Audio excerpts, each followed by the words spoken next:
Welcome, ladies and gentlemen, to the Soul Seekers podcast, where we believe that hunting has the power to transform lives through primal adventure as we share our mission of mentorship is conservation. To learn more about everything we do, check out our show on Carbon TV or go to soulseekersnation.com. Freedom on, everybody, and stay soulful. This podcast is also proudly brought to you by Onyx Hunt. When I first got into hunting, I kept hearing all about public land and different access and how to find different locations to hunt. I was like, well, how are people even identifying all this stuff? Well, sure enough, I came across the number one hunting GPS app, and that is Onyx Hunt. If you guys want to get better at hunting and go deeper into your scouting, Onyx Hunt is the number one GPS app for that. Join the millions of hunters who trust Onyx Hunt to find more game, discover new access, and hunt smarter. It was a game changer for me, and I know it's going to be a game changer for you if you've never used it. If you have used it, you know the power that it holds. Guys, I really hope you enjoy this episode. If you want to know more about Onyx, go to onyxmaps.com/hunt and check out their app. Be blessed, freedom on, and stay soulful.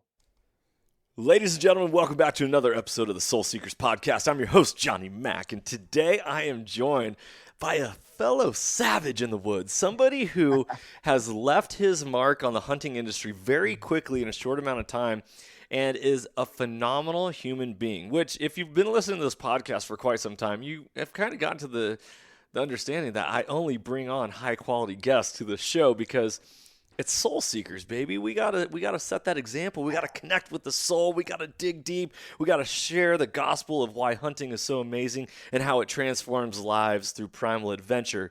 Today's episode is going to be covering an array of topics from outdoor industry to filming content to hunting to achieving goals, diet, nutrition, and so much more. So without further ado, my man, the man of the hour, Mr. Brad Hunt. Welcome to the show, brother. How you doing? Well, good, man. But I have to say that's quite the intro, and I hope I live up to the expectations.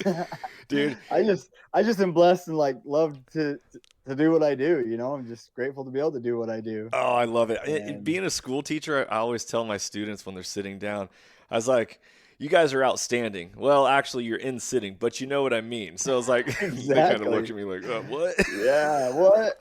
No, dude, I've looked up, I've watched you for quite a while and some of the hunts you've done and the podcast, and then especially just being as I've grown in the industry and stuff too, and so I try and pick apart, I wouldn't say pick apart, but I try and analyze those that are in the industry and how they're doing stuff and how they're successful, because I still feel like I'm a tiny ant in this industry for sure. Yes. And I just like to see how other people do it. Dude, how old are you?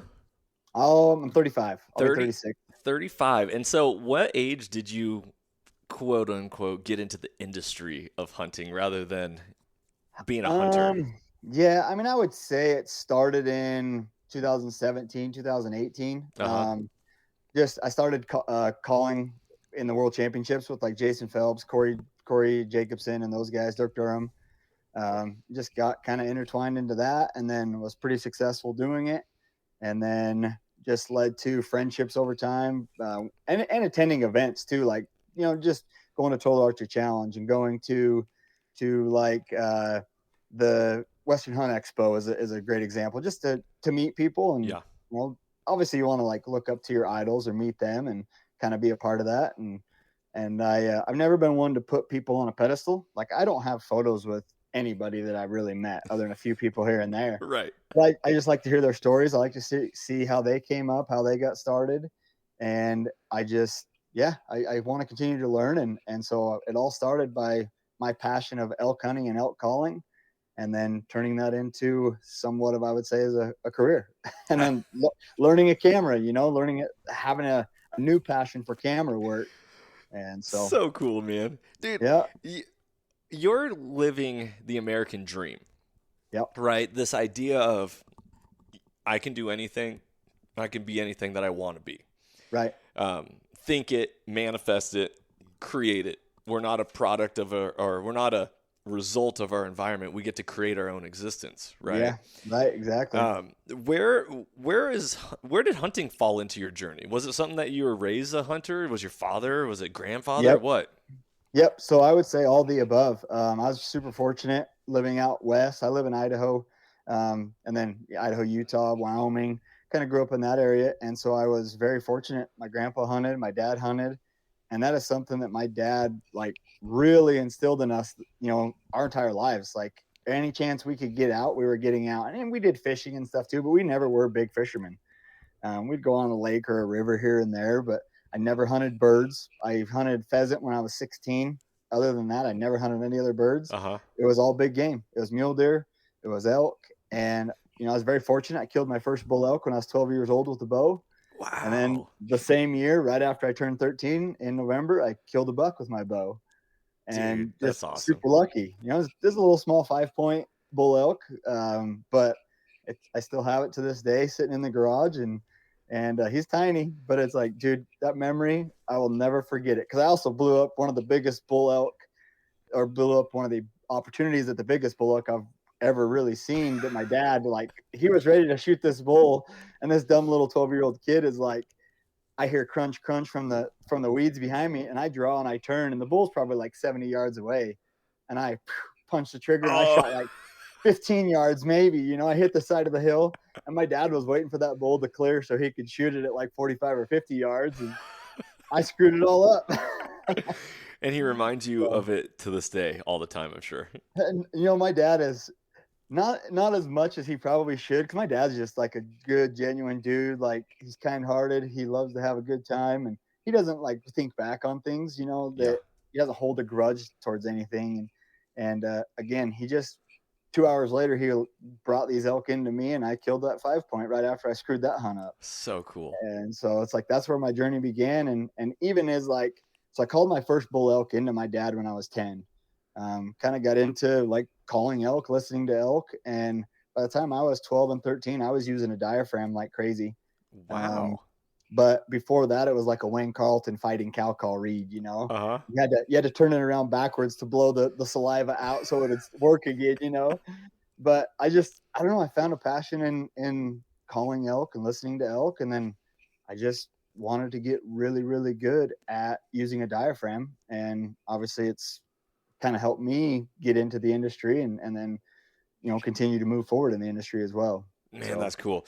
Let's back up here for a second. Let's yeah. talk elk calling, because I have every year I've gone to the Hunt Expo in Salt Lake City, which the first one I went to was in 2019.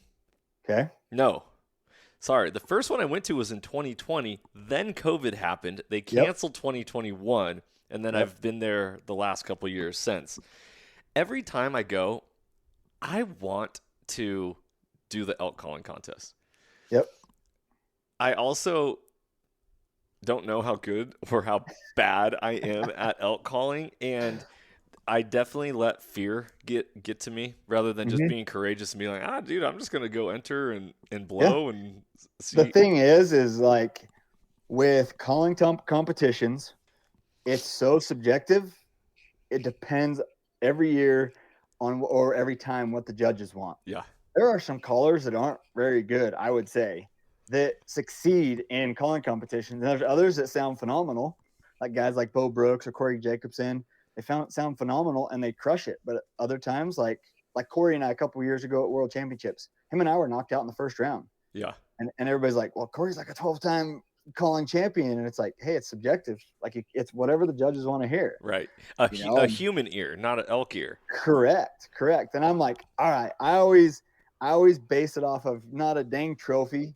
And I always told myself I wouldn't compete anymore if I didn't have fun doing it. And so that's like the last couple of years I haven't competed at the World Championships because I just haven't felt like doing it. I feel like there might be some politics in there, and I called for the first time and won at the Denver Sports Show this year, the new show that they just had, and got in there and did okay, but not great.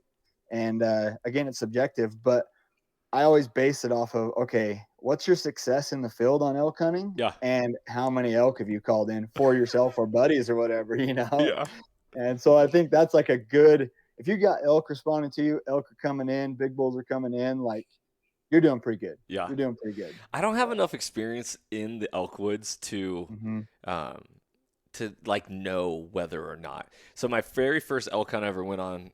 Can you see this Yep. picture? Yeah. I don't know, Yeah. the glares on it. I shot a really nice 6x6 Pope and Young. What? Technically, it's a Rocky Mountain, but it was west of. It Okay. was in Yep. Western Washington. It was a Western Washington tag. It's one of those crossroads down. Yeah, exactly. So the body was huge, man. Yeah. Like mass for days on it. But um, so that was my very first elk hunt, archery elk hunt, and I Nice. smacked this sucker, which was awesome. But then after that, I've been on cow elk hunts because that's just what it was. Yeah.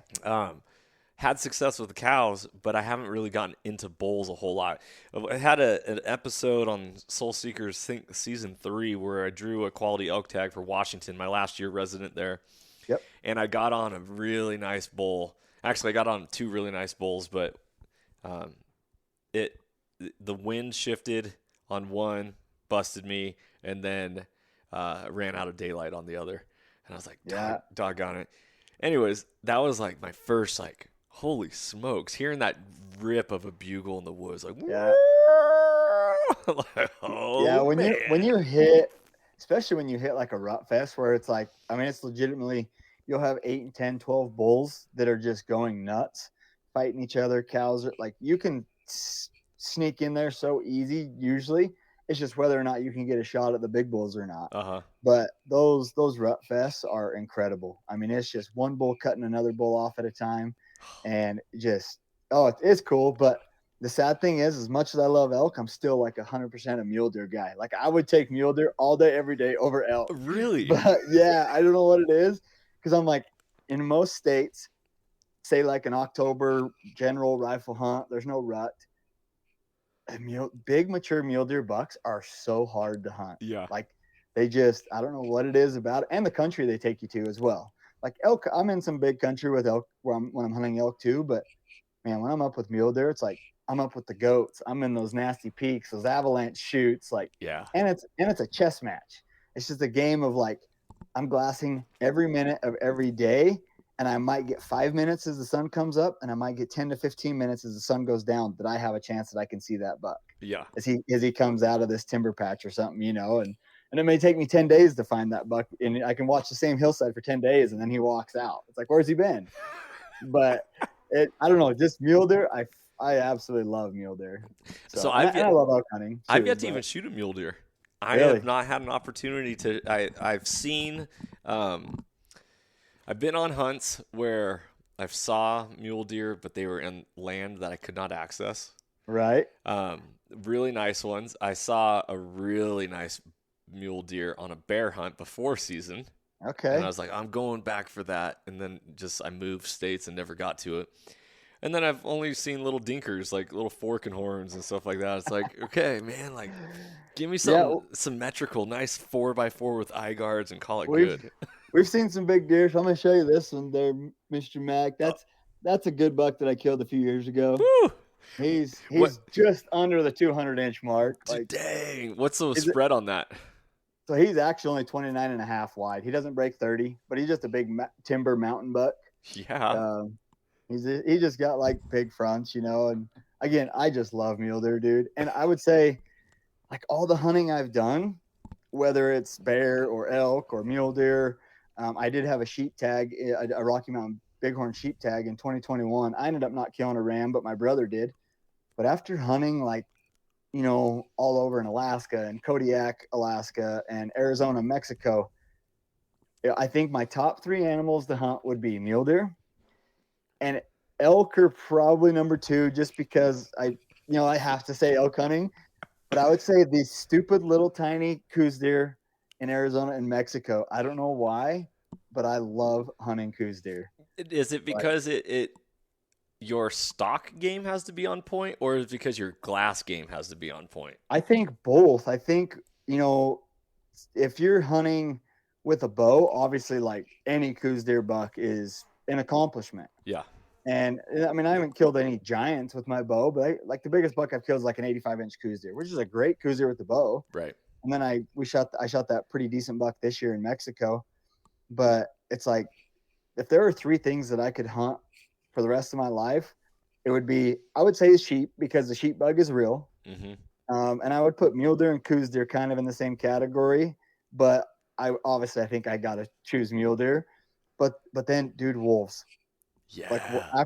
after shooting my wolf last year, like spot and stock, solo filmed it, like captured it all. Wasn't great. Like it's decent, but it wasn't great. Like captured it It's all. hard to self-film. Dude, it's hard to self film, and they're just wolves are tough, and it's like less than 4% of people actually spot and stock take a wolf. And I'm like, dude, I was so jacked when I shot that wolf last year. It was like I just did what there are so many Yeah. people like, and I obviously I got lucky. You get lucky, and just put myself in the right place at the right time. But it's just the country, like it's incredible. I don't know, wolf hunting is awesome, but the mule deer country, it's kind of the same thing. Where the mule deer take you, where the wolves take you, where the sheep take you, Yeah. like that's what it's about to me is that country. And elk are they take you in some cool country, but it's not quite there, I think. Okay. And So I actually, if I'm gonna go with my ranking, every single year I have to do a bear hunt. yep. So Yep. the bear is the very first animal I ever killed. Okay. 2017, 9 miles in the backcountry. Like Dude, that's awesome. it was epic. That is awesome. So that was like, all right, because you and I talked about this. I was a former Mhm. football coach. Yep. And so you and I have athlete background, which we'll actually get into on this podcast at some point. But the point is, bear, I have to do bear hunting. For me, I then want to, if I could alternate mule deer and elk every other year. Yep. But then number 3 would be some sort of predator. So Yeah. I saw one wolf on my very first Idaho hunt. I only saw Yeah. its legs. I was about 40 yards from it. And I was like, dude, why is there a dog way up here? And all of a sudden it hit me. I was like, that's a wolf. I grabbed my Whoa, gun and it dude. was already like Yeah. gone. I'm shooting a wolf on my hunt in 2 weeks. I got a bear tag and a Dude. wolf tag. And Heck yes, dude. I'm speaking it. We're filling our bear and wolf tags. Awesome. Yeah. Heck yeah, dude. Like, I don't know what it is, but wolves are hard, but they're also super fascinating. Just being around them. Like I saw my first wolf. I think it was like, I don't know. I was young. I think I was barely in high school. So it was like 2003, 2004, something like that. And we just happened to be up in this area. We were actually kind of summer camping and grabbing some firewood and stuff. And we pulled into this meadow and there were 6 wolves running across the meadow.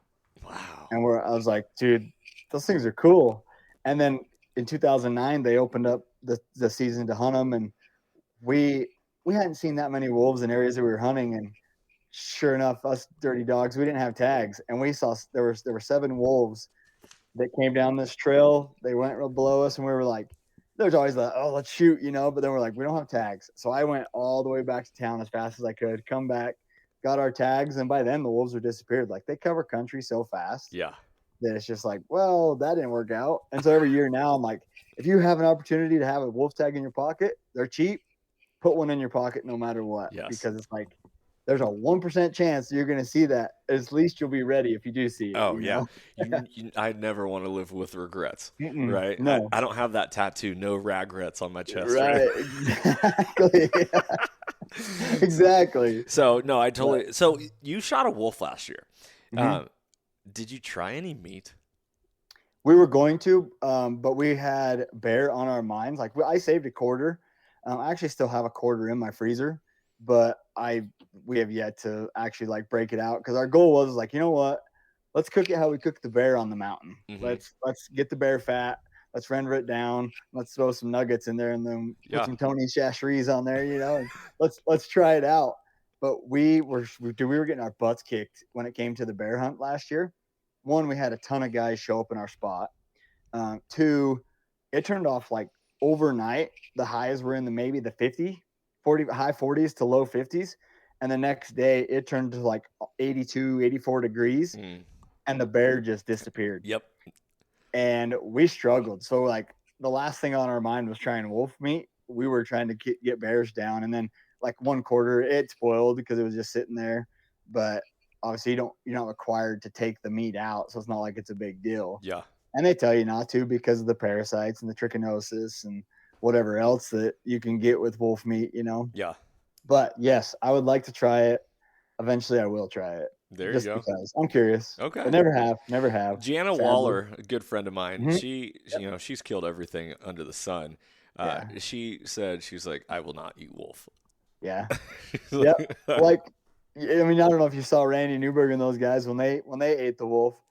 I mean, they charred that thing to black charcoal. Like they cooked it on the barbecue, so it was like there was nothing alive. So it's not going to be good. But we're like, kind of how we cook the bear meat. You jump it in that fat, and it's going to be a little chewy, but you still have some moisture and stuff in it. I'm like, maybe it does taste good. I don't know. yeah, We'll see. you never know, right? Never know. What with your background in sports and growing up, you played college basketball? So I had a half scholarship, and then I ended up tearing my knee, so I never actually got to play a actual collegiate basketball game. But I've been around like a lot of buddies. I played in really high like leagues and stuff. A lot of guys that played in Europe. A buddy of mine, he went to a high school and then he went and played Mexico ball. And I learned a lot from him when he came back. And then we played in high competitive sports like through college and stuff. But I never actually got to play college basketball. But I played football in high school. I rodeoed, played basketball. I ran track. So I kind of was able to do it all. But I still play basketball like 2 or 3 times a week to this day. I love playing ball. Heck yeah, brother. I love that. So, I love that. You rodeoed. What did you do? so I did bull riding, and then I did team roping, calf roping as well, and went to state in bull riding. And then I did it after high school as well for a little while. And then I was pretty fortunate. I only had a few broken bones and bumps and bruises, but I was pretty fortunate with only a broken wrist on each arm and then a broken jaw. Oh. Other than that, it was like bumps and bruises. And so I went it was fun though. On Saturday. I went to the PBR World Finals. Okay, yeah, and it was excellent. It really makes me, a big thing on the Soul Seekers podcast and our mission here, what we do, the mentorship is conservation. Everything starts with courage. Yep. Right. So either you're courageous enough to attempt, go through the process, learn, be humble enough, whatever, or you're never going to take that first step and you're going to be fearful. Right. I admire the cowboy life, the cowboy life of you got to be gritty and like no meaning to play on the words. You're wearing the gritty shirt and your association with Brian Call and all that, but But you look at the history of America, like where did most Navy SEALs come from? Texas, right? You don't see a bunch of people from Washington all soft in the Northwest. You got to be gritty. Like you live this life, the hot, the humidity, just everything's out to kill you and sting you and bite you. And it's hard work. Yeah. Like the hard work. And, I would say some of the poorest people that I've ever been around or met, and I would say like my family included growing up, was the ranchers, most farmers. Because like say you got Idaho, Montana, Wyoming. It's part of Wyoming, I guess you do, but you don't have like oil rigs. You don't have oil fields to help supplement that income as well. Yep. Where like Idaho, I mean, you're basing everything you got off of hay prices, and Right. it's not easy. And so, but the most poor people, the farmers, the ranchers, I would say seem to be some of the happiest people too. Yes. But they're also some of the hardest working, mentally tough. Like you said, grit. I mean, to get up every day to go work cows or go hay and farm or whatever it may be, like it's a lifestyle. It's a choice that you make, and you have to enjoy that lifestyle.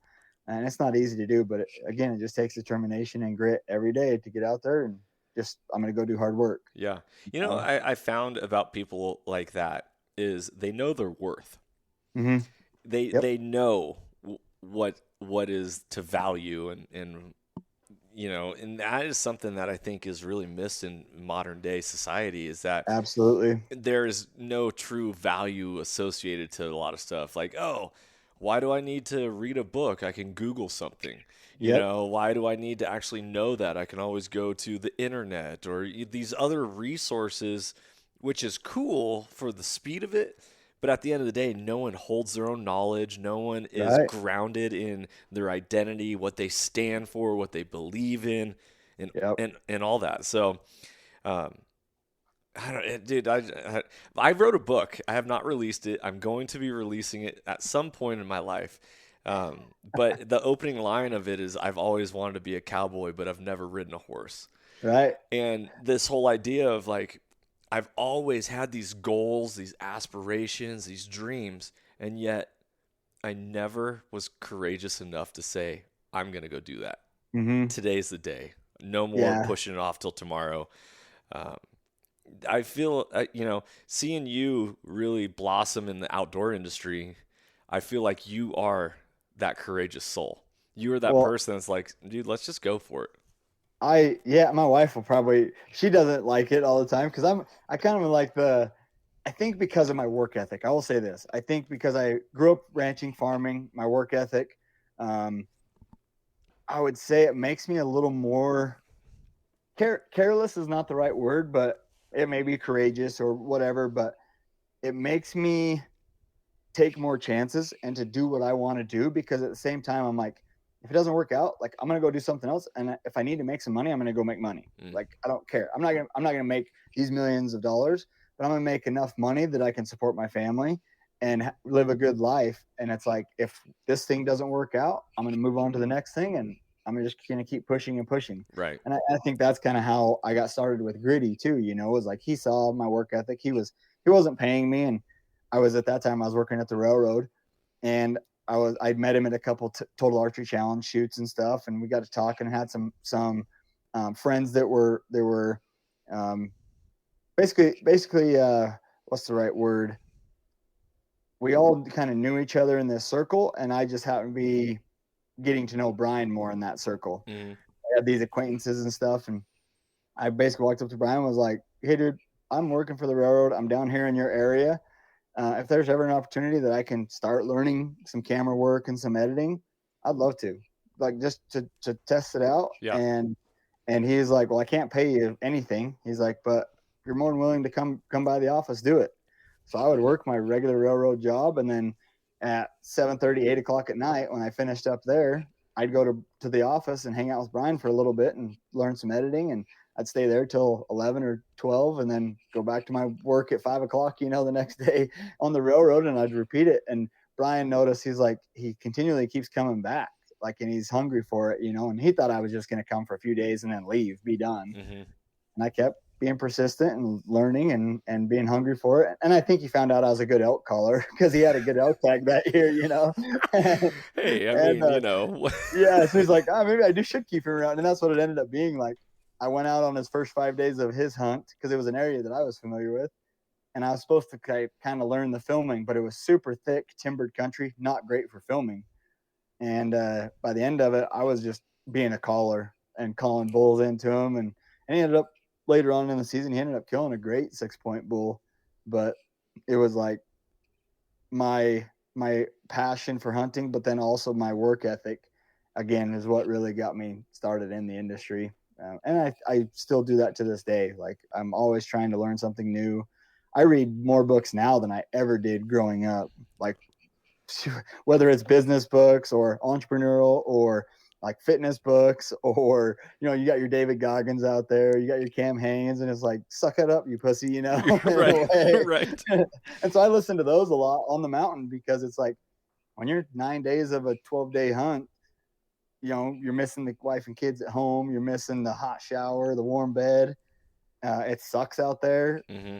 Like, listen to one of those books and you're like, no, I'm tougher than this. Yeah. Like, I can do this. It's not a big deal, you know? And you're trying to prove your buddies that you're tough enough as well. Right. That you're not going to be the weakest link. Yeah. Exactly. For exactly. sure. But, for sure. Yep. I love the fact that you said you're reading more books now than you ever have. I despised reading when I was a kid. With you. and I never understood until I got to choose what books I was interested in. Yeah. Then reading was like, this is easy. Not easy, but I enjoyed it. I wanted to read. Correct. And I think the problem with public education is the indoctrination of well, you're going to read this book and you're going to read this book. And yeah, there's lessons to be learned in the outsiders and the outliers and all these Right. Catcher in the Rye and Catch 22 and Hey, all. Hatchet was a good Okay, book. Hatchet was good. Like cool, Yep. and like that's not sparking souls, No. right? There's not a kid's not leaving high school be like, dude, I remember reading that book and that set me on fire. And Right. I could be wrong. I'm obviously only speaking from a narrow perspective here. However, when I got into reading as an adult and Hmm. reading nonfiction, I think that is really the Yes. biggest aspect of it. I told a kid today in class, I go, hey, man, you need to stop reading fantasy. You better start reading nonfiction. And he looked at me and I was like, because you can cut your hair also. Yeah. Oh, I work in an yeah. alternative school, and this kid at the beginning of the year, he saw me. He was in band at the high school, and was like, Mr. Mack, I'm not coming back to that school this year." I'm like, "Okay, yeah, sure, whatever." He's been back Yeah. twice, and I'm like, "You're making choices, brother. You got to stop living in this fantasy world and start living in some reality, and take a look in the mirror, and Yeah. Exactly. What path do you want to go down? right, And what kind of life do you want to create? You want to be one that's going to the slammer all the time or detention or juvie school. totally, Like totally." it's choice. Make that choice. The statistic at my school is from the state of Texas. So, out of the state of Texas, at our schools, which is each like county or district has their own little version of this, Yep. 70% of the students that attend my school end up in prison. And if you Yeah. take prison stats and go backwards, 90% of people that were in prison were at my school, or were Yeah. at this type What of that school that I type. teach. Yeah. Yeah. Yeah. And it's like, the statistics don't lie. They're like, well, how old is this study? I'm like, it's a trend. It's the same thing Yes. year in Well, and year out. and I truly attest to who you hang out with. Like there's that saying, you become like the most five people you hang out with. Yeah.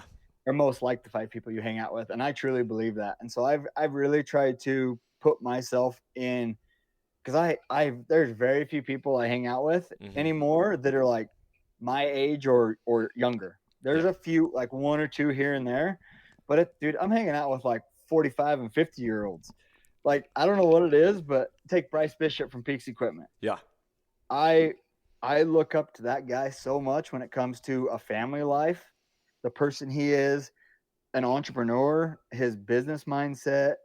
I could sit with Bryce for hours and just let him talk and me soak it in, because he's very methodical in what he does and how he does it, and he's very thoughtful on the next move, and not just for what's going to happen next week, but 6 months down the road, a year down the road, 5 years down the road. Right. And guys like Mark Livesey too. Mark Livesey, I mean, he hunts with us a lot, and he's not the most in shape guy, but he's the most mentally tough guy I've ever been around. Mm. And so I think his mental toughness, but then also his business and entrepreneurial background and what he does. And I mean, these guys they're in their, like Mark is 57 years old, I think. Lampert's is going to be 51. Brian will be 50, and it's Right. like, those are the guys that, or guys that are my age, that are successful in a business or multiple businesses. I just like to put myself in association with those people, because I don't have the entrepreneur mindset all Yeah. the time. Yeah. But I have ideas. I just don't know how to implement those ideas for a business, where I'm like, I can work with these guys. I can do this. I can do that. And it's like, man, I win when I put myself in association with those guys. That's cool. Real quick for all the listeners out there is I'm a huge believer that leaders are Mm-hmm. readers. Yes. If you want to be a leader, you got to read. Yep. What are some of the top books that you've read that have left an impact on you? Yeah. So actually, I would say one of the most impactful right now is actually a book I'm currently reading. And so it's called Good to Great by Jim Collins. I got about 2 hours left of it. And I listen to most books, like on a hunt or whatever. Uh-huh. I will say I have to throw this series up there because it is like my favorite. And Yeah. it's not entrepreneurial. It's the Jack Carr series, dude. Oh, yeah. Like, I listen to all the Terminal List ones. Like, I listened to those probably 10 times on the mountain. But I would say Good to Great is one of my favorites. I would say The Millionaire Mindset or The Millionaire Mind was a good one. Mm-hmm. I liked listening to that one. And then there's like what is it, Make Your Bed or whatever. Oh, That's it's kind of like a yeah, just an easy get the point across and just start with small wins for the day. yes, So I think that's a good one. Obviously, I would say I listened to a couple times Jocko's Extreme Ownership, like yep. that one. Just take ownership for stuff. Um, One I read, I'm trying to think what it's called. I read it when I was actually in Texas in 2012. Um, I think it's like the 7 Habits of Highly Effective People. Yeah, Stephen I think, Covey. yeah, Stephen Covey, and it's like I listened to that because at that time I was doing door-to-door sales, and so it was Ooh, like you gotta find yourself, or yep. you're getting doors slammed on you. Rejection sucks, Yeah. you know. Dude, it does suck. It Yeah, sucks. yep. So Uh, those are like some cliche ones, but I think they're really good, yeah. and I fall back on those, and like the Good to Great, Matt Davis from Final Rise. Mm-hmm. He recommended that book to me, and I got some business ventures coming up. I'm like, all right, if he recommends it, like I'm gonna take his word for it because Yeah. like Matt Davis is one, he's a genuine dude, and two, he's a successful guy, super successful. Yeah. And so I'm like, he says anything, yeah, I'm reading that book. Yeah. That's cool. I love that. Yeah. I love that. So you're talking about reading, you're talking about associating yourself with people, you're talking about having a gritty mindset and this concept of like, you know, if I am going to do it, it's up to me, right? Mm-hmm. Yep. How much of your mindset for hunting comes from what you've built and established in your adult years, and how much of it comes from you playing sports? Because I'm walking a line right now where I played college football and college Yep. lacrosse. I've sports have gone so woke and have become so consuming that Yeah. it's sports or nothing. I feel like, and it's like, oh man, whatever happened to the term cross training, Yep. right? Like $100%. you play multiple sports. You don't just pick your lane and Yep. stick with it. Absolutely. So how much of your mindset for the mountain and for you just becoming and developing into the person you are today stems from life lessons through sports or through books you've read or how you were raised, or what do you Yep. attribute your success to? I mean, I would say a lot of it starts with my dad and my brother. They are both two of the most mentally tough human beings I've been around. Like my brother is never in the most physical fit shape. He stays in good enough shape that he can get it done, Mm-hmm. but whether he's in shape or not in shape, like there's no quit in that dude. And Yeah. so he's 5 years older than I am, so he always was like the big brother I looked up to and what he was doing in sports and hunting or whatever. And again, his mental toughness, my dad's mental toughness. But I would say playing the sports and starting at a young age, and like you said, cross training, going with multiple sports. Um, Wrestling is different than football. Like I would say some of the toughest guys I've ever been around are wrestlers. Mm-hmm. And I would say football, that mental toughness when you have an injury coming through that, the sports really, really attribute to a lot of the mental toughness. And I would say also hunting itself, like spending a lot of time in the backcountry. It's not, where I grew up, we're hunting 7,000, 8,000, 9,000 feet all the time. Mm-hmm. And, you have to be, if you're not physically fit, you got to be mentally tough. And so that really plays a part in it, and just continually striving to be successful in the mountains. Mental toughness is not something that you get overnight.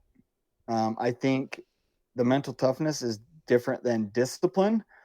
Um, it's hard to explain, I guess, for myself, because Yeah, well, you let's break it down here.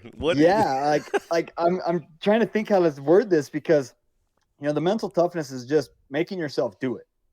Like in all reality, just making yourself do it in a hard situation. Mm-hmm. Now, I would say the that's the mental toughness side of it. Now, doing the discipline side of things is, I would say, when things are not hard or in like a sticky situation, like trying to survive on a mountain. Mm-hmm. discipline's not going to do it for you in a way, but the discipline is a building block that gave you that mental toughness. And the discipline, you can lose it just as fast as you got the discipline. So as Fear. Jocko, fear. And Very true. As Jocko talks about it all the time, is like, what you do today will affect you tomorrow. So be disciplined. Yeah, it sucks. I'm tired. It's 5 a.m. I don't want to go do a workout. Get your butt up, go do it. Yeah. And then the next day, get your butt up, go do it. And as you continually do that, then it just becomes a habit. And that discipline is very easy to follow. It's like we've been doing the carnivore diet. Yeah. I've been doing it for 85 days now. And I don't see myself anytime going back. And at first it was like, it's not hard, but it was like, it could get boring, I think, to me, because I'm like, wow, what do you eat? But then as I've researched it more and done it, it's like, man, I'm loving what I'm eating. Yeah. And I've never felt better in my entire life. Yeah. Like, I feel so good, dude, playing hardball, like hiking a lot, just feel great. And again, as I've done this for 85 days, Brian has done it for over 100 days. Lampers is like 6 months in now almost. Mm-hmm. And it's like, it's that discipline to stay on track, whatever diet it may be or whatever, but that discipline to make sure that you are not going to cheat it makes it so much easier. Yeah. And again, the mental toughness is one thing, but to get back to your question, it's like, I think the sports, my dad, not making me do sports because I lived for sports. That work ethic, trying to impress your coaches, trying to be there for your teammates, to try and be a leader as well, creates strength on the mountain in the hunting. And then I would say, obviously, the discipline portion of it, but just having grit, like not giving up, not being the weakest link. Like I try not to be the weakest link ever, when it comes to stuff, and competitiveness. Like I truly believe that competitive competitiveness is something that I try and instill in my kids all the time. You don't want to be a douchebag, but you want to be competitive and you want to be the best at what you're doing, but you also want to help those be competitive too. And I think if you are competitive, but yet you're humble, it's going to make those around you better as well. Yeah. And just, like Brian and Ryan and Livesay, like those are the three most competitive dudes out there. So we're always competing to who can glass the most animals, to who can hike the fastest. Like Ryan and I always, we hike like a lot faster than Brian and Livesay, but it's like, dude, I don't want this 50-year-old guy to kick my butt. And so I think that competitive nature also helps you be successful as well. Yeah. So I don't know. I mean, what about you? Like, dude, you play college ball, like you understand the mental toughness and the physicality. Like when you get to the collegiate level, it's another level. Yeah. Of sports. Another level, another speed, the whole game, everything. Yep. That's a really great question. For me, I attribute it to a simple question, and it is this: what do you want? Mm-hmm. That's it. What do you want? Because at the end of the day, you'll always get what you want. It's how bad do you want it, and what are you willing to exchange, trade, give up, sacrifice, whatever that word is. What are you willing to exchange for the desire of, or the item, the outcome, whatever it is? Absolutely. So the mindset for me is I want to be the best hunter possible, period. Yep. I have reflected upon my shortcomings in past seasons and years. And at the same time, it's like, okay, everything is an opportunity for me to get better. It's not happening to me. I'm not a victim. I'm not playing victim to my situation. I'm not playing victim to my scenario. Ironically, you asking me this, so I just turned 40 yesterday. You old son of a gun. Oh, hey, now. I don't know. I left my cane over there in the corner or something like that. But I took my hunter safety course at the age of 30. Okay. So I started writing down notes about what are my reflections on hunting for the last 10 years. Okay. I've been quote unquote in the game of hunting for 10 years. So what are my takeaways? Number one is this. You want to have more success, you want to have greater success, you need to have more time in the field. 100%. Weekend warriors are not going to produce the quality or quantity of animals that you might hope for or want or desire or watch on TV or YouTube or whatever. It's like, if you want to start killing animals and you want to be the best at it, you got to put out the time. Yes. The second one that I wrote down just off the top of my head is I wish I would have started looking out of state sooner. Now, that one doesn't necessarily go with the question that you were asking me about flipping it back on me, but, starting later in age, and I see all these different states and draw odds and all this. I'm like, dude, I want to do that. But now here I am at 40 and I got 0 points for Colorado and 0 points for Montana. And I'm like, ugh. Well, and I'm not far behind you because I had it so good where I grew up in the state I grew up in. It was like, why do I need to go anywhere else? Right. And I would say the last 8 years, I have applied more. Like I have 6 or 7 Wyoming points for elk and mule deer. I've got like 5 Nevada points. Like I started building those points up, but yeah, I wish I would have done it a lot earlier. That's for sure. Yeah. But yeah. So, hone your craft as much as possible. Mm-hmm. So if we are archers, we need to be shooting our bows and we need to know our arrow and our bow. Yep. If we're rifle hunters, we need to know our dope charts. If you don't know what a dope chart is, start there. Find out. Yeah. I have full on missed. I missed last year because my dope chart wasn't true for where I went. Yep. And I'm pissed. I get hate on. There's a lot of keyboard warriors out there, No, rarely do you get the nice comments like, dude, guys, thanks for your mission. Thanks for just putting out cool content. Thanks for being people that love humans and just want to continue hunting. It's always like, you guys need to stop taking those long shots, or how about you stop spending all that money on gear and put it into a shooting school, or, yeah, exactly. Exactly. You're not wrong.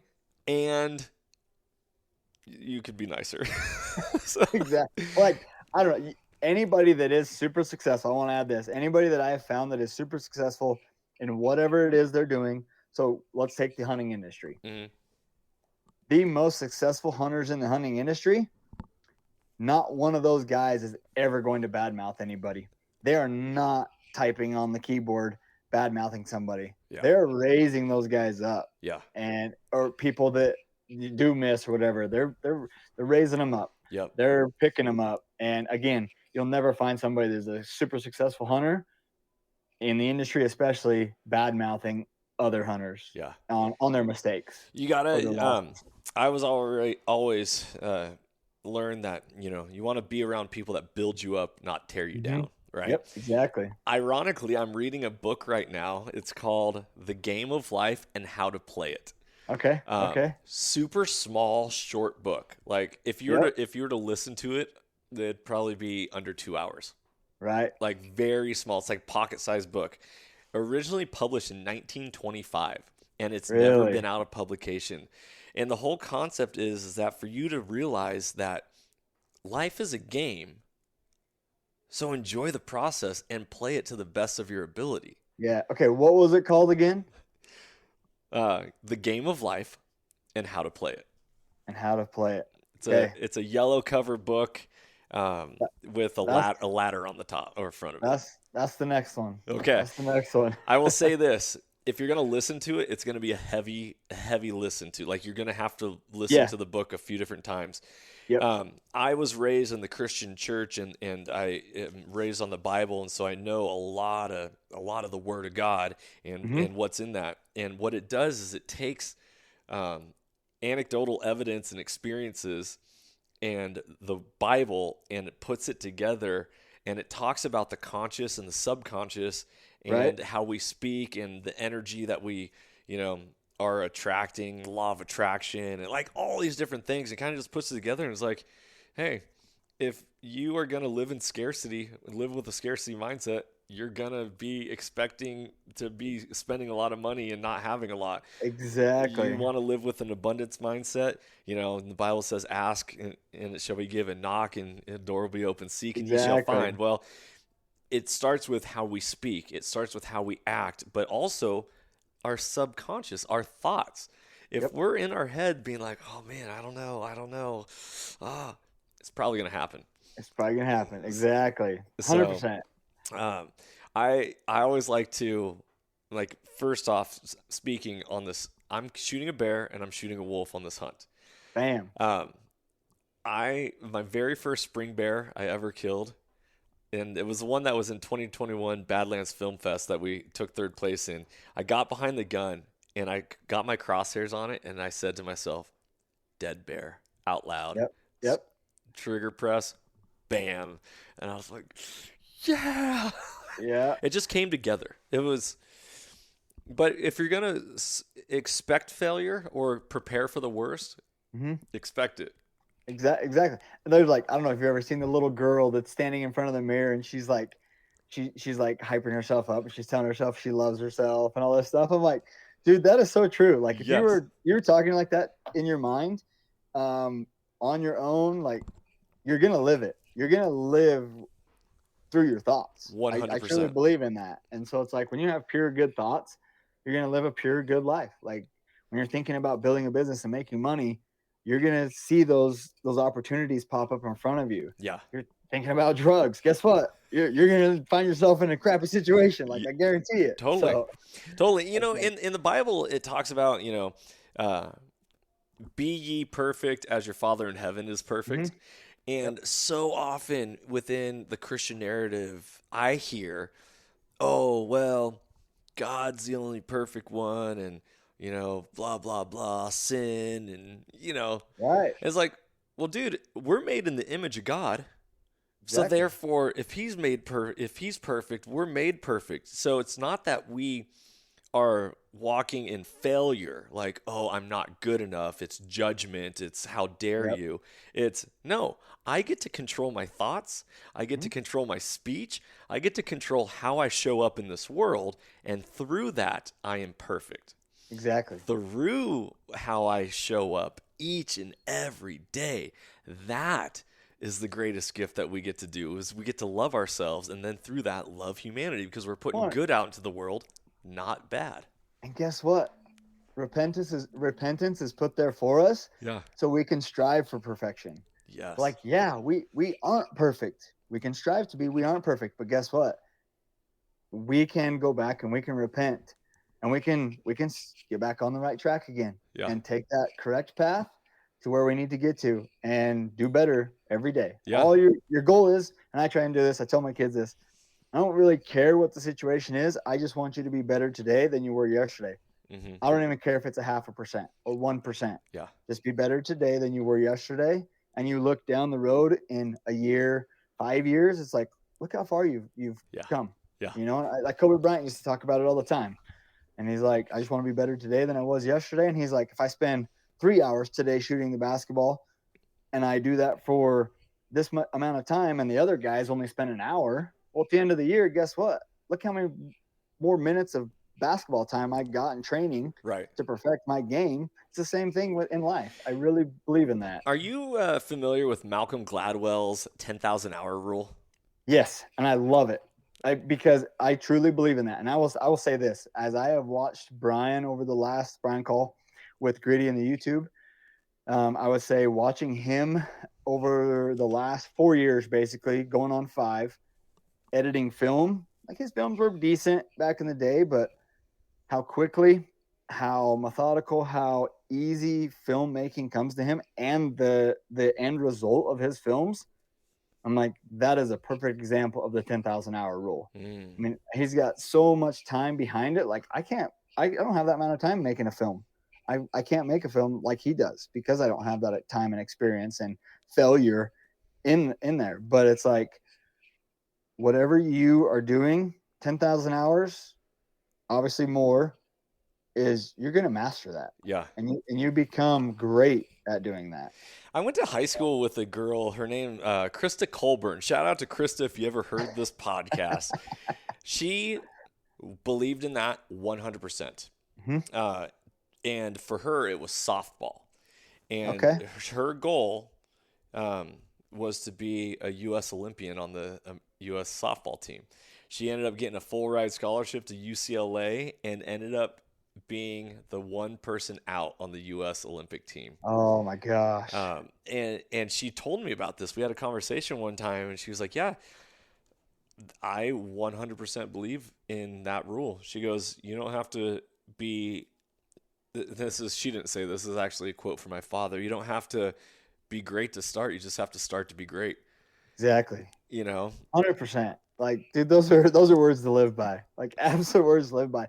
And I feel like, I mean, I'm not ever claiming I'm the best hunter because we can all strive to be better and get better.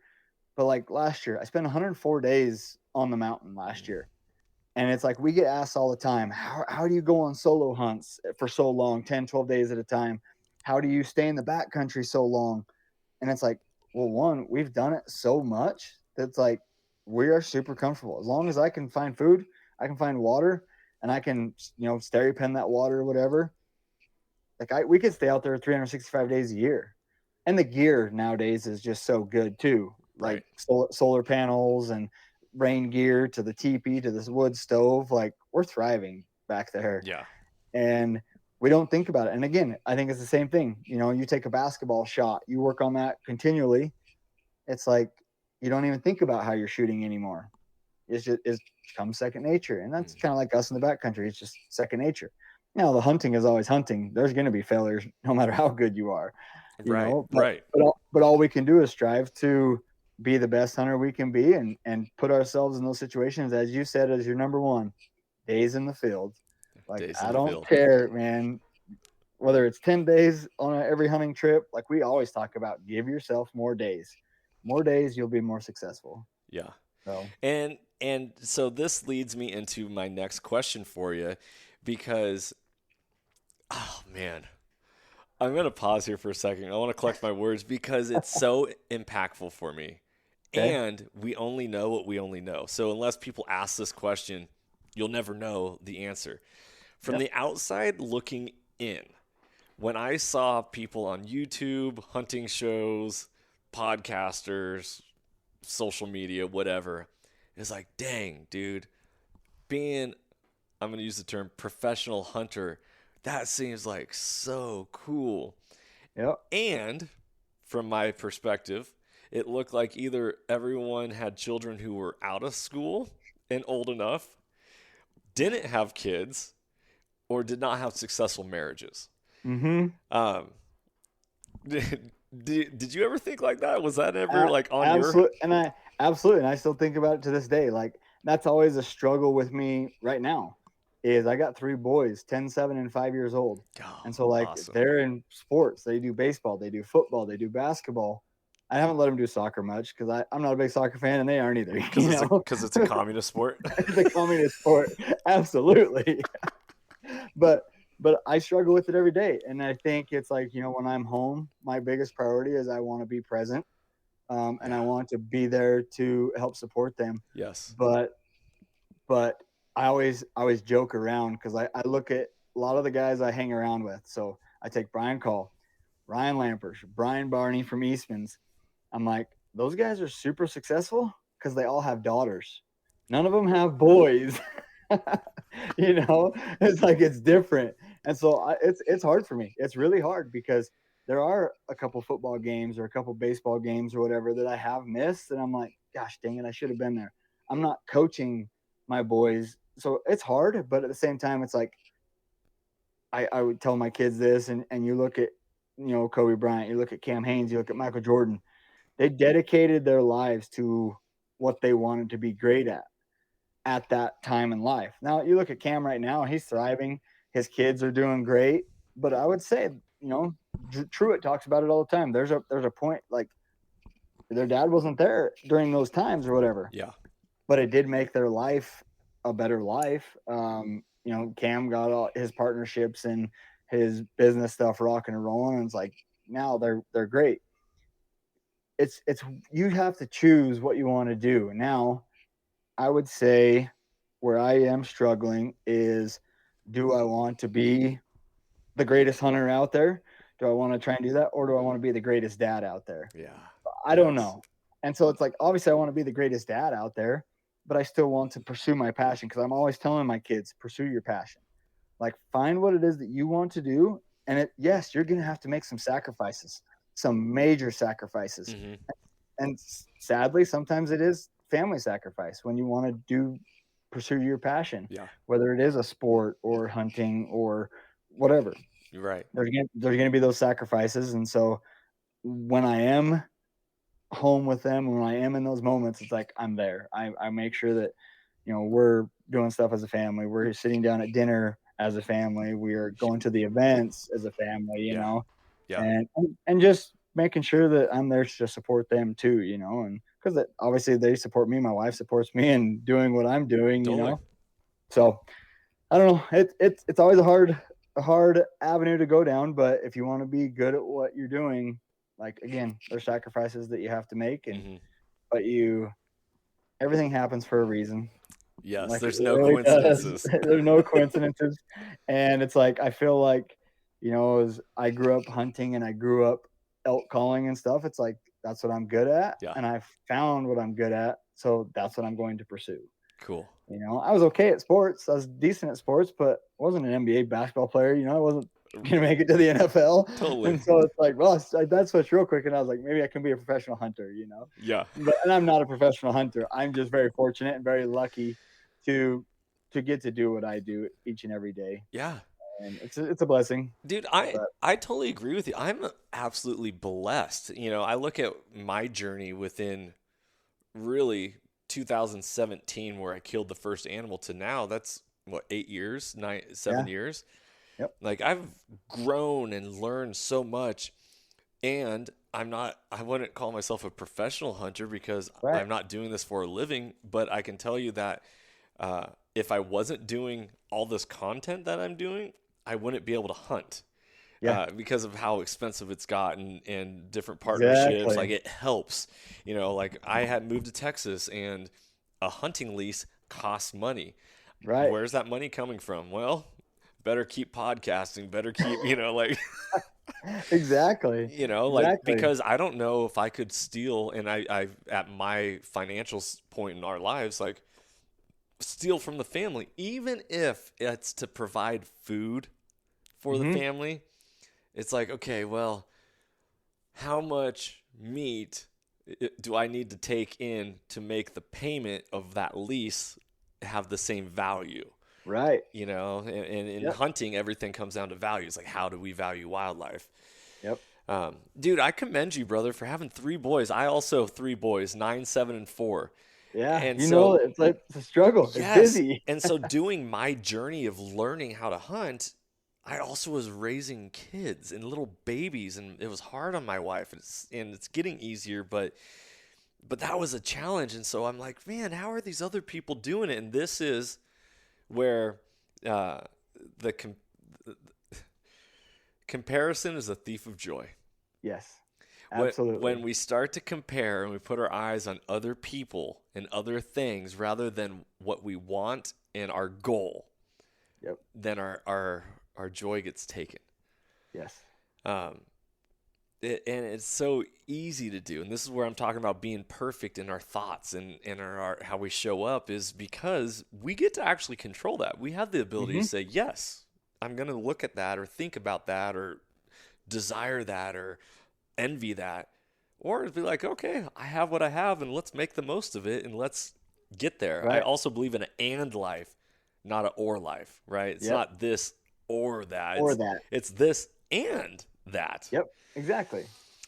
Speaking of this and that, how do you balance your personal hunting, filming and being a part of a crew for hunting, and then with your kids getting older, and then being like, okay, Dad, I want to go hunting. When are you going to take me? And it not just being a Saturday afternoon type, a Saturday morning hunt, like a real hunt. Where's your head at with that? Yeah, so I've had this conversation with Brian many times, because I would say, yes, my kids like they're my priority right now, especially my 10-year-old. He passed his hunter's head this year. Like I told him, I said, hey, dude, if you want to do it, you have to do it. I will get you. We couldn't make it in person, so we had to do it online. Mm-hmm. So I was like, I'll get you the login. I'll set you up. But I'm like, I want you to do it on your time.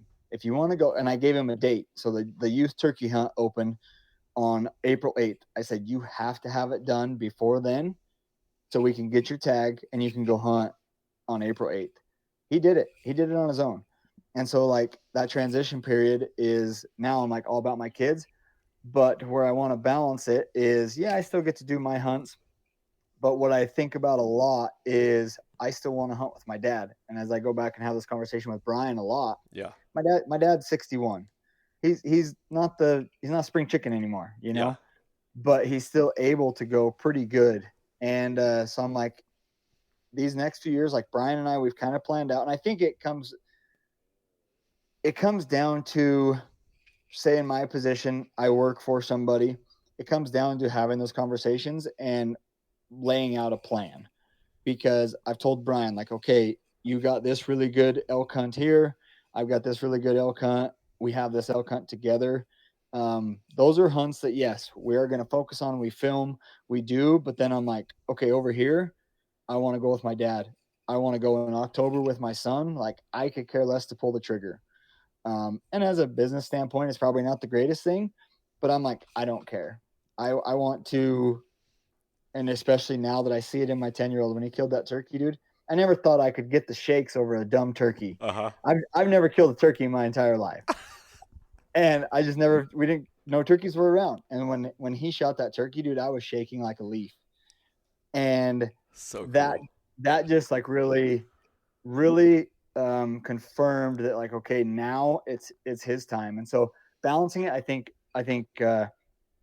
again, with what I do, it's communication with my wife, with Brian, with my dad. And so it's like some hunts I have to give up that are like my own personal hunts because so I'm sacrificing. I think sacrifice is a big thing to make it all possible as I go through this transition period, because it's like, Brian, these are our main hunts that, you know, we'll film. They're epic hunts. Sometimes he may have to go get a different camera guy or self-film it. And I've done that too. Like, I'll go self-film a hunt. It's not as great of a hunt, but it's still like, if you are disciplined in how you film the hunt, it can still be an incredible hunt that you can put out there. And so that's what I'm doing right now, is like communicating to Brian. We got these tags. He's got his tags. These are the ones we're going on together. These are the ones I'm going on with my dad. These are the ones I'm going on with my son. And the ones that I'm going on with my son, I'm sorry, but that is priority. So it's like, I'm telling you, these are the ones that matter. Do you feel like so there's the stages of a hunter. Are you familiar with it? Oh yeah. Okay. Yeah. So the end stage is the fulfillment and joy of watching somebody else take an animal. Like, that is the ultimate, the pinnacle of hunting, is to then share it with somebody else. Right. Do you feel like you being in the hunting industry and realizing how important that is pushes you towards that end of the spectrum sooner? Or is it because you started hunting earlier? Or do you understand what I'm saying? Yeah, I think I'm already at that stage. I really am, because I would say I've been very fortunate, very blessed, very lucky. Like, I grew up as a young age into hunting. Like I said, shot my first bull elk at 12 years old, and killed a lot of bull elk with a bow up until now. And I'm only 35. Killed a lot of mule deer, some with my bow, a lot with the rifle. I haven't killed that many bears, but I've been a part of probably 40 or 50 bears taken. Yeah. And where it really kind of transitioned was in 2021, when my brother and I had our sheep tags. I could have killed both big rams. I ended up letting him shoot the ram, because one, we tried to double, but it was like, he's older than me. He's not as physically fit. Like, you never know. And I wanted one of us to get a ram. So I let him shoot. That same year I was out which was like the first year I really went hunting much, on 10 and 12 day hunts with Brian and Ryan and these guys. We had Adam Weatherby from Weatherby. basically our rule is kind of like you spot it, you got it type thing. So like I spot it, I get to shoot it. Well, I spotted this gorgeous cinnamon bear, and I could see Adam, like how excited he was because he hadn't shot a color phase bear, I believe. And I instantly turned to him and I'm like, Adam, you want to shoot that bear? And dude, his face lit up. And that's like, I was like, I was more excited for Adam to shoot that bear than I was. And I don't, up until that point, I'd only killed 2 bears in my entire life, but I've been a part of a lot. And so now it's like, I watched my son shoot that turkey. I don't care to pull the trigger on another animal. Like I want him to enjoy that excitement. Yeah. And so same with like Brian or Ryan, when they shoot an animal, I'm more jacked than if I shoot it. And I think I did so many solo hunts early on that I never, maybe it's because I didn't have somebody to like celebrate with. I don't get excited when I shoot an animal other than a wolf. I got a little excited on that one. but I was by myself again, I was excited for myself. But it's like when I shoot an animal, I don't hoot and holler and get super excited. But when somebody else shoots one, dude, I'm fist bumping you. Like I'm high fiving you.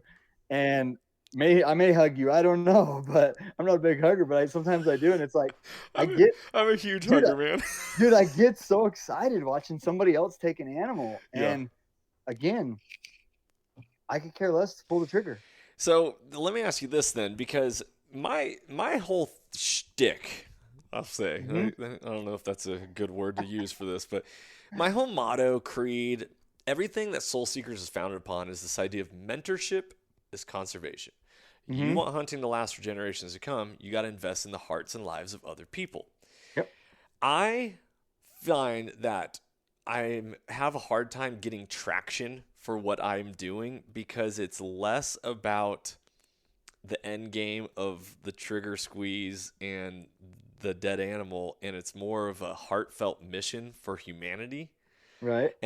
And my view is that the world misses that a lot. This is why we don't have a lot of people at that far end spectrum of being like, dude, I want to see your success. Right. More. Do you think that's accurate?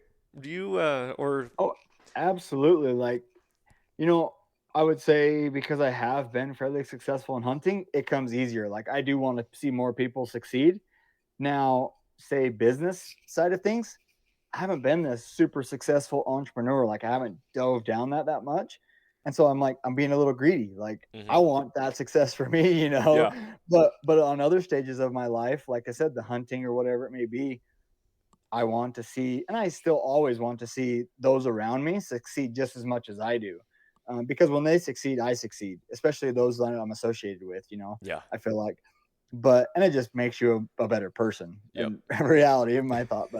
But it's like there are different stages in life. I feel that, like I said, in the business and the entrepreneur side of things, like I'm going to be a little greedy because I haven't been that successful. So I want to succeed. I want to climb the ladder of success in the business. I feel like I've already climbed a pretty high ladder in the hunting side of things.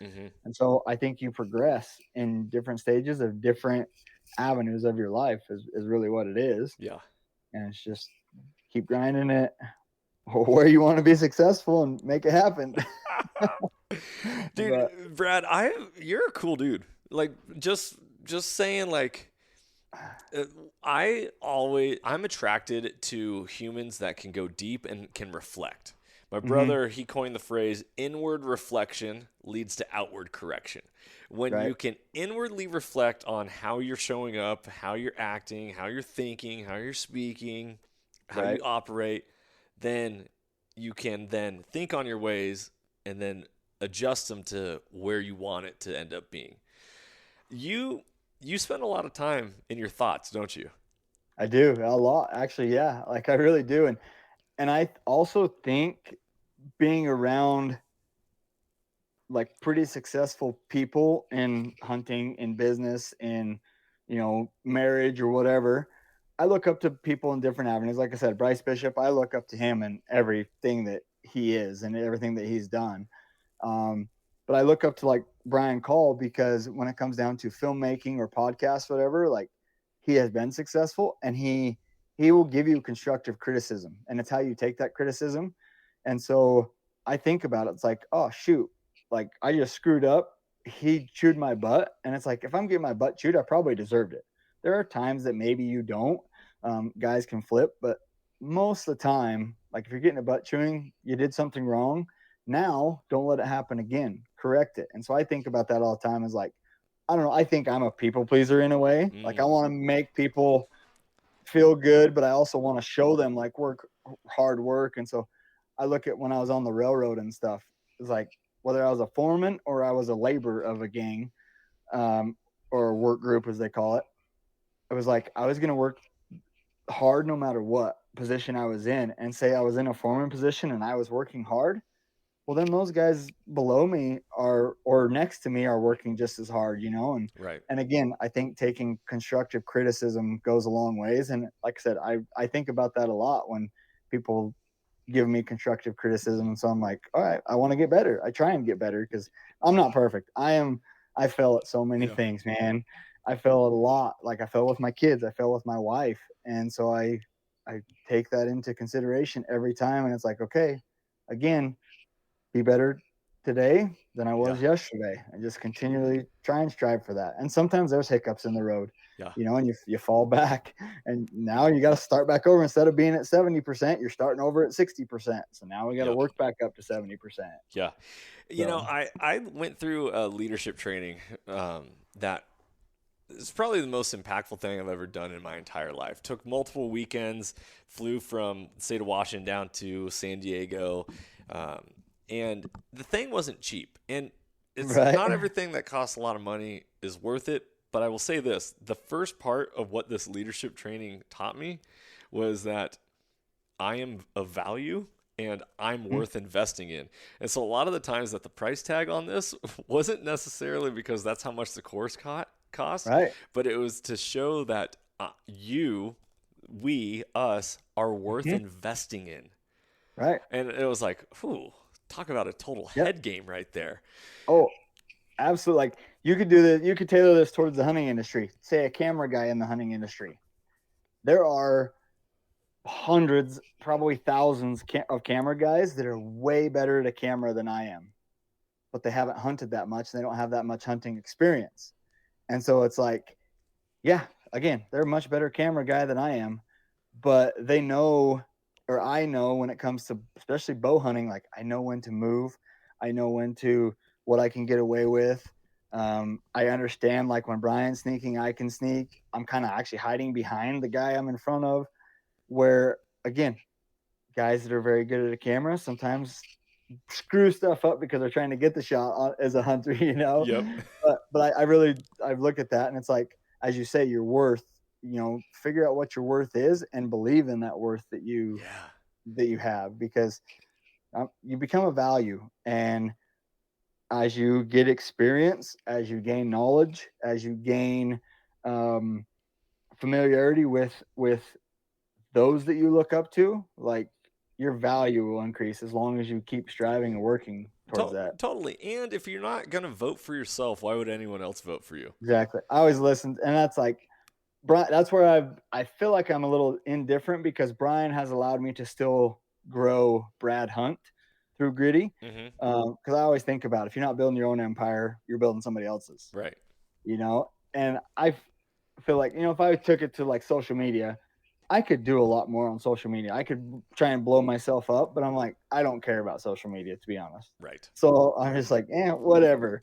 But as a hunter, I'm like, no, I want to build Brad Hunt up. And Brian has allowed me to do that, going and doing my own hunts, him filming me on a tag that he didn't have a tag for, Right. And so again, guys like that, I'm super grateful for. And I try and do the same for those that I am around. I appreciate it. Well, let's talk about content and social media and all this.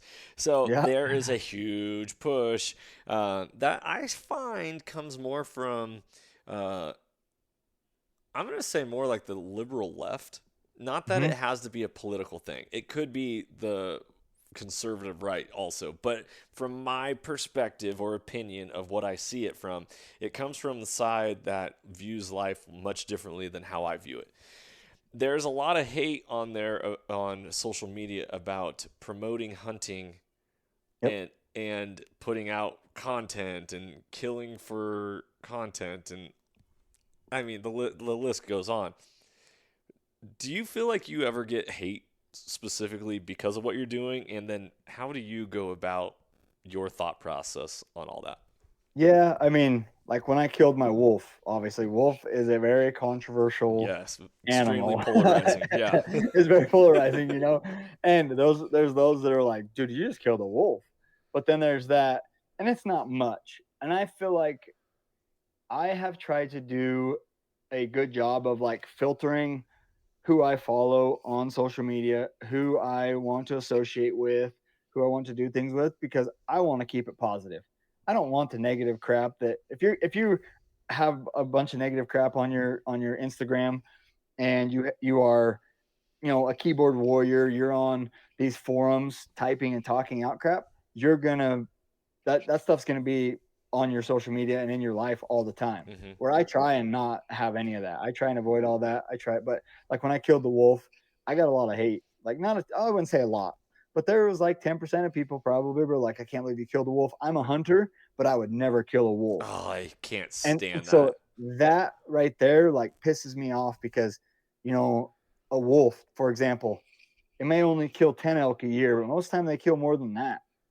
Like there was a study that just came out not that long ago that said a grizzly, there was like 5 grizzlies collared, and it showed like that grizzly was killing an elk like every third or fourth day Yeah. over like a 60-day period, and it's like holy crap. And a wolf is the same way. They got to eat, Yeah.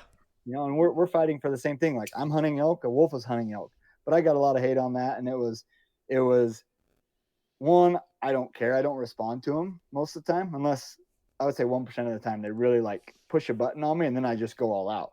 But I don't respond to it, and I'll just what I try and do sometimes is I will find like a fact about wolves and killing or like videos of a wolf just destroying an animal, Yeah. and I'll be like, take a look at this. Like wolves they're not your backyard pet. I'm sorry, but anyway, I try not to like really get caught up in that stuff. Yeah. I just try to move on and yeah, like I said, I try and be positive and everything and Did you? avoid it. Yeah. Did you see the poetic justice of one of the collared wolves that was released in Colorado Yes, got killed by a mountain lion? mountain lion, exactly, exactly. Like, uh, Suckers. ex- dude, it's like it's just digging a bigger and bigger hole for him because right off the bat they killed how many beef cattle? Yes. Now one is killed. The one got killed in Wyoming that crossed the border. The one got killed by a mountain lion. It's like people are so dumb when they instead of just like the whole grizzly bear thing years ago. They biologists and they did all their studies on the grizzly bear numbers. They issued tags. They drew the permits Yeah. for those tags. Like Idaho, I believe, had one. Montana had 2 tags, and I think Wyoming had 7 grizzly tags or something like that. All of that factual information was just thrown aside by some judge that had feelings for grizzly bears in New York City, Uh-huh. and then they're back on the endangered species list. The case is open, and it's screwed. Like it's effed. Dude. And it's like I'm so sick of the hunting industry, and not the hunting industry, but the hunting being based off of The hunting emotion. politics? Yes. The hunting politics are based off of emotion, not off of facts, when they should be based off of facts. Yep. You know, Yep. and conservation. Dude, emotional relativism is like the downfall of this world. You Mm-hmm. know, like, oh, that's so wrong because that's how I feel about it, but it's wrong only because it's relative to me. But Right. I don't care about how it impacts you. And so because of that, it's like, how dare you? Like Yeah. Greta Thunberg, how dare you? Exactly. It's annoying as crap. It's like the whole, oh man, you're gonna get me down a rabbit hole here. It's like the whole like LGBTQYXZ community and stuff. It's like I don't care what you are. I don't care if you are taking that path in life, but don't push it on me. Don't push it on my kids. Like just let us be. Yeah. Like live how you want to live, but don't push it on me and don't expect me to call you by your pronouns, you know? Like I'm sorry, I'm not going to. Yeah. there are two. You're a male and a female. You're born a man or a woman. Preach it. Preach it. It's like, man, you could go deep here, but it's like, it's just so annoying because don't push it on me. I don't care what you believe in. Just don't push it on me. Yeah. Well, and like you said, it's like we got to remove the emotion and go based off of science and Mm-hmm. true science. True I science. hate using the word science because it I got know. so misconstrued during COVID and during 2020. It's like, Exactly. but the science. Well, Trust the science. yeah, trust the science. Really, I'm going to trust my own intuition, which I think Yes. is exactly why hunting is so powerful. Is we have to Mhm. actually learn to trust ourselves Yes. before we can go and make whatever decision or move in life. Is if there is truth in it, you're going to know it by the truth, right? Yes. So Yep. in the Bible, it talks about you know a fruit or you know a tree by the fruit it bears. If Yep. it produces good fruit or if it produces bad fruit. So you can hold it to a litmus test of like, well, is it producing fear or is it producing Mm-hmm. love? If you're Exactly. producing fear, that's not accurate. It's Not accurate. it's not truthful. If it's producing love and if it's Yep. good and it's pure, it's like, okay, well then that's truth. So if that is how science is looked at in that light, let's go. But if it's Exactly. ballot box biology, like, go kick rocks, man. Get out I of here. know. I mean, come on. Biden was like the highest voted for president in U.S. history. Yet The lowest polling the numbers in lowest U.S. polling history. numbers in U.S. Come on. And then look at what's happening. Like when you cheat to get to where you are, you're going to fail. Like I'm sorry, you're just going to fail. Yeah. But Yeah.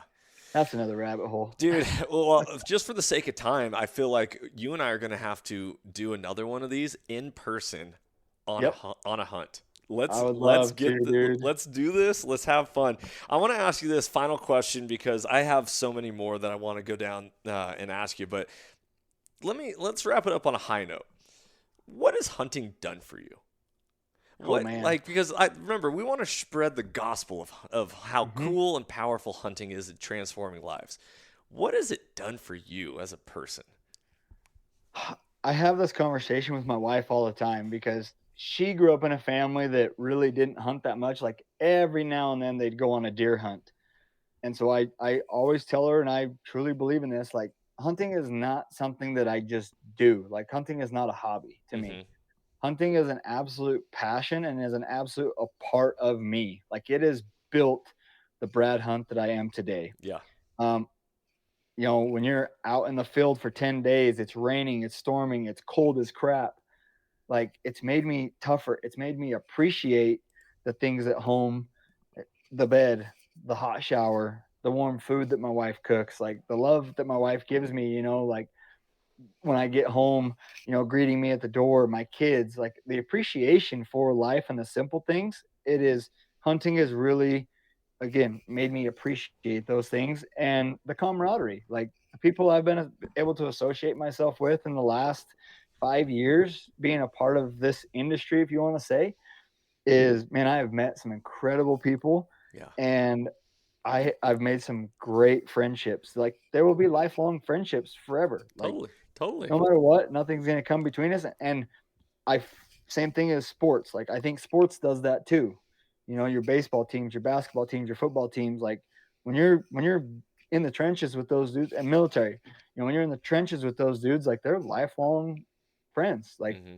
you are looking out for one each other. So that's what it's done for me, is basically just made me appreciate the small things in life, and then also really time. I think in the last Jack Carr book, the new one's coming out, but the last Jack Carr book, I don't know why it really hit me on this last bear hunt. I was listening to it again, and he talks about James Reese. In that book, he talks about time and how valuable it is. And as I was sitting there listening to it, I was like thinking about life and hunting and the kids and the family, and it's like time. We're only here on this earth for such a short period of time. Yeah. Like, excuse me, take advantage of it. Time with your kids.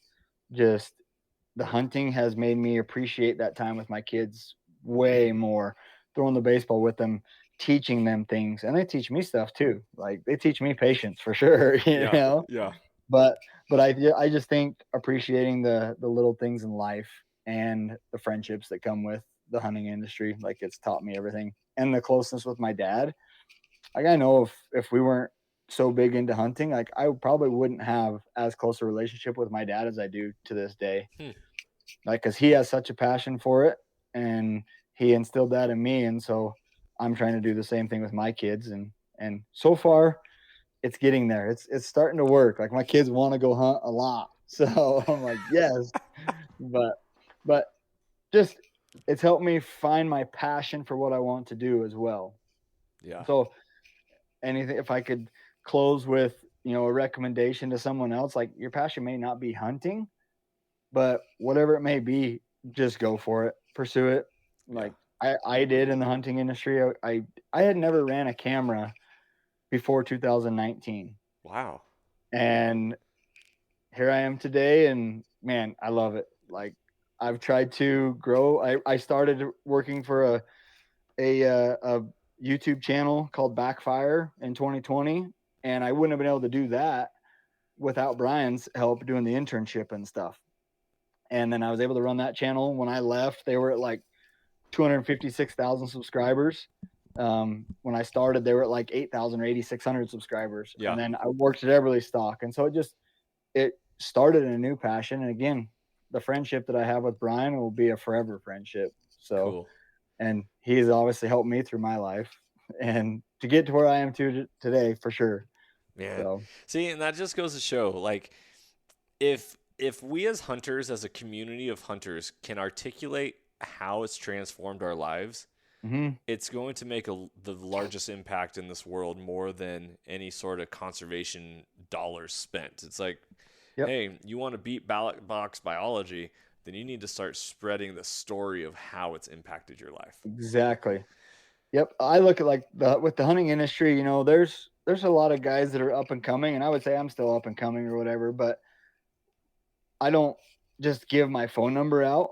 But like if somebody reaches out to me, I made it a point, and as much as I hate social media, it has done some great things for me. And it's put me in some great places. I've met some incredible people through social media, but it's like, I try and reply to every single message that I get through social media, because I feel like I'm in a position, I've been very fortunate on the Gritty platform to get my name out there.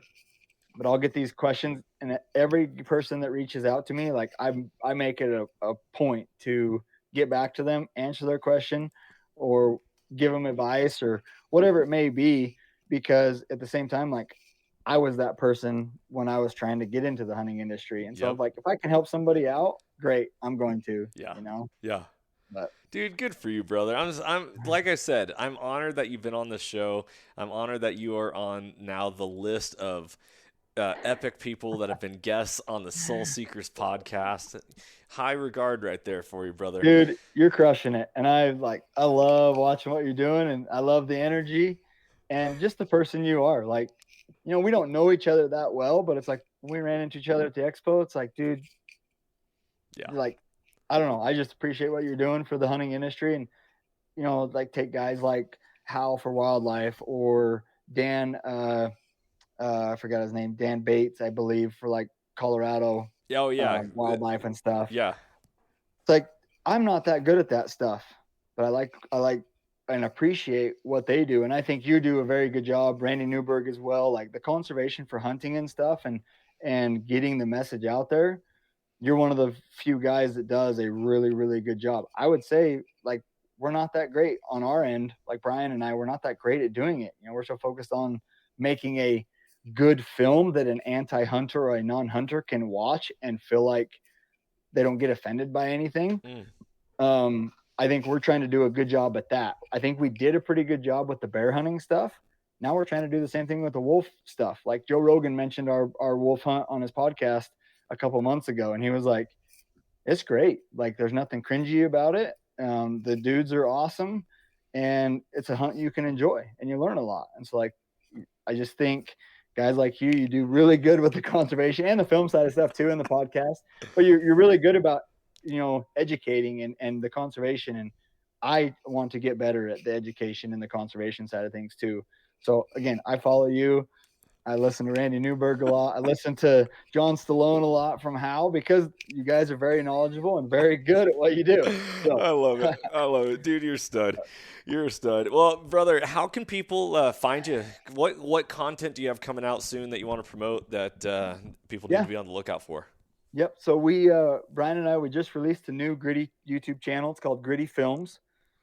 So we are separating all of our podcasts and our gear stuff separate from our films. So we're releasing now until November. We're releasing a lot of the films that are currently on our current YouTube channel, but there's also some films on there that people haven't seen. Mm-hmm. And then coming November, all of our films will be on Gritty Films channel. And then all our podcasts and all our other content will be on the Gritty and Gear channel. Interesting. And then, yep. So, and I just think with algorithms and stuff, like they were crushing us on YouTube.